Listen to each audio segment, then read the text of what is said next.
বন্ধুরা, আজ আপনাদের সামনে তুলে ধরব বাংলাদেশের অত্যন্ত সুন্দর একটি গ্রাম, যে গ্রামটিতে নাটক এবং সিনেমার শুটিং হয়ে থাকে এবং এই গ্রামটিতে ম্যাক্সিমাম নাটকের শুটিং হয়ে থাকে, যার জন্য এই গ্রামটির নাম শুটিং গ্রাম হিসেবেও পরিচিত।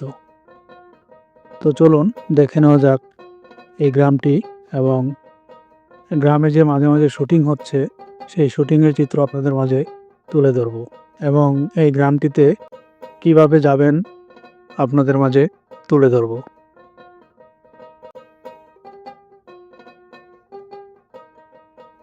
এই গ্রামটিতে শুটিংয়ের জন্য বাড়ি ভাড়ার পাশাপাশি গরু, ছাগল, মুরগি এবং শুটিংয়ের আরও প্রয়োজনীয় জিনিস ভাড়ায় নিতে হয়। গাজীপুর জেলার একটি গ্রামের নাম বাদন। এটি নাটকের শুটিংয়ের জন্য বিখ্যাত। শুটিং গ্রাম নামেও এর পরিচিতি রয়েছে। মোবাইলের অন্যতম একটি গ্রাম। 2003 সাল হতে চিত্রগ্রহণের জন্য প্রযোজক পরিচালকদের কাছে জনপ্রিয় হয়ে ওঠে। 2006 সাল পর্যন্ত এই গ্রামে একটি শুটিং হাউস ছিল, কিন্তু তারপর থেকে শুটিং হাউসের সংখ্যা দিন দিন বাড়তে থাকে। 2022 সালের হিসাব অনুযায়ী 13টি শুটিং হাউস রয়েছে এই গ্রামটিতে। কিছু অভিনেতা শুটিংয়ের উদ্দেশ্যে এখানে বাড়ি তৈরি করেছেন। এই গ্রামে রয়েছে নায়ক শাকিব খানের জান্নাত হাউস নামে একটি শুটিং হাউস। এখানে মোশাররফ করিম তার দুই বন্ধু মিলে 3 বছরের জন্য একটি বাসা ভাড়া নিয়ে শুটিং হাউস তৈরি করেছেন।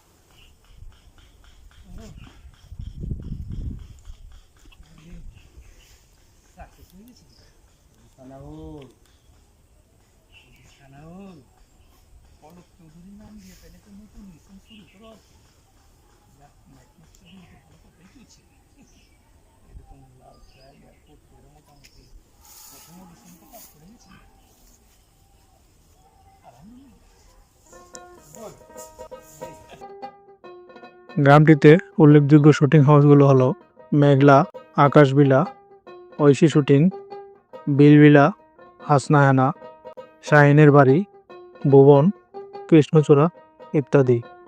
ঢাকার খুব কাছে হওয়ায় এই গ্রামটি প্রযোজকদের কাছে জনপ্রিয়।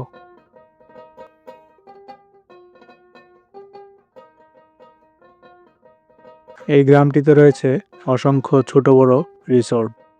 চাইলে আপনারা এই রিসোর্টগুলোতে সুন্দর মনোরম পরিবেশে সময় কাটাতে পারেন। আমরা এখন যে রিসোর্টটিতে রয়েছি এই রিসোর্টটির নাম নি রিসোর্ট। তো এই গ্রামটিতে অসংখ্য রিসোর্ট রয়েছে। এই রিসোর্টগুলা আপনারা গুগলে সার্চ দিলে পেয়ে যাবেন। সবগুলোর নাম আমি জানি না, তাই বলতে পারলাম না। গ্রামটি যেমন চমৎকার, পাশাপাশি রিসোর্টগুলোও চমৎকার। আপনারা আসতে পারেন, দেখতে পারেন এবং চমৎকার মনোরম পরিবেশে কিছু সময় কাটাতে পারেন।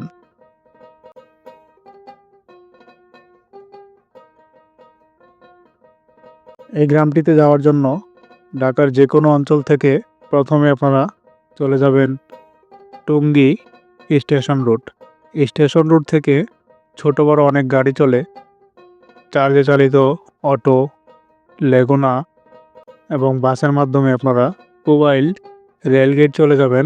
রেলগেট থেকে যে কোনো অটোকে বা রিক্সাকে বললেই হবে যে আমরা বাদন গ্রাম যেতে চাই, ওনারা আপনাকে বাদন গ্রামে পৌঁছে দেবে।